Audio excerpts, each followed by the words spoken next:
guys back to Griffin's Industrial Welding School. Again, my name is Mr. Griffin. Today we're going over some more of the frequently asked questions that you guys had about the welding industry and some of the different processes. Okay, so last time we went over what is the proper procedure for cleaning the base metal with carbon steel. We broke that down for you. Today we're going to talk more about the TIG process. Remember, the letters TIG stands for tungsten inert gas. And we have three questions that people ask that we need to go over. So the first one would be, how can you prevent tungsten contamination and discoloration?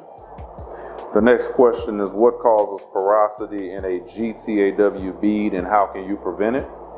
And our last question is, what type of tungsten should you use? So we're going to break down each one for you. Okay? The first two questions pretty much have the same answer. When you start referring to how to prevent tungsten contamination and discoloration and how to prevent porosity, porosity is basically dirt in your weld. The biggest two things is, number one, you want to have the proper gas flow. Normally when you're doing TIG, you want to use 100% argon. If you're welding on real thick aluminum, sometimes you can use an argon helium mixture. But you got to have the proper gas flow. If you don't have the proper gas flow, you will definitely get dirt and porosity in your weld. And it will also affect the coloration of the tungsten. Okay? Another thing is, you got to keep your weld clean. You know, no matter what process you're using, you got to always make sure that your material is clean at all times. Because cleanliness and lack of gas is the biggest two things that can cause porosity and other problems in your weld. Okay? As far as the last question, when it asks you what type of tungsten should you use, there are a lot of different types of tungsten. You have the 2% thoriated, we have pure tungsten, we have the E3. Today we're going to go over the 2% thoriated and the E3. Okay? These are two of the most common tungstens that you'll use when you take our advanced course here at Griffin's Industrial Welding School. We really go into depth about these tungstens. Today I'm going to give you a brief overview. First, we're going to go over the 2% thoriated tungsten. This is the one with the red tip. You see it has a red tip at the bottom. You see we have it real sharp. Normally when you're using a tungsten, you want to sharpen it like a pencil. Okay, so that has to be real sharp at the tip. These right here are normally used for if you're using real thin gauge aluminum on AC frequency, or if you're using DC polarity, what we call straight polarity, which is DC negative. You can use it on carbon steel, stainless steel, nickel, or titanium.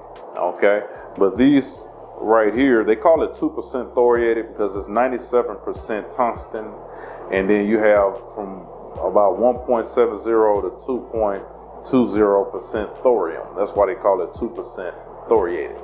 But these particular tungstens are radioactive, so a lot of people are starting to go away from these and use what we call the E3. Okay, your E3 is the ones with the purple tip. As you see right here on the bottom, we have a purple tip. The biggest difference between this one and the thoriated is these are not radioactive. Okay, these can also be used on AC frequency and DC polarity. Okay, so and these can be used on carbon steel, stainless, and things like that as well. So the biggest difference between the two is one is radioactive and one is not. You know, some people prefer the 2% thoriated just because it's, you know, they're more used to it, they're more comfortable with it.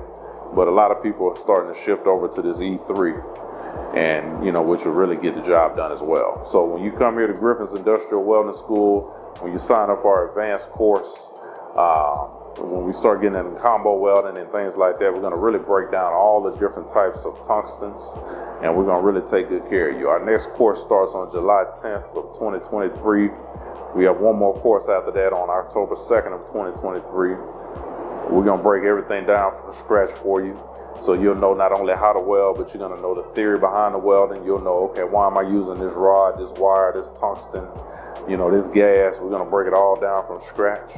Okay, and if you're ever on the fence on if you want to learn welding or learn a trade in general, remember, welding is something that will last you for a lifetime. There's currently a shortage of about 400,000 welders nationwide, so you can't go wrong.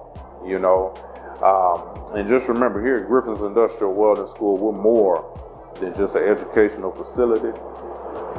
It's a lifestyle.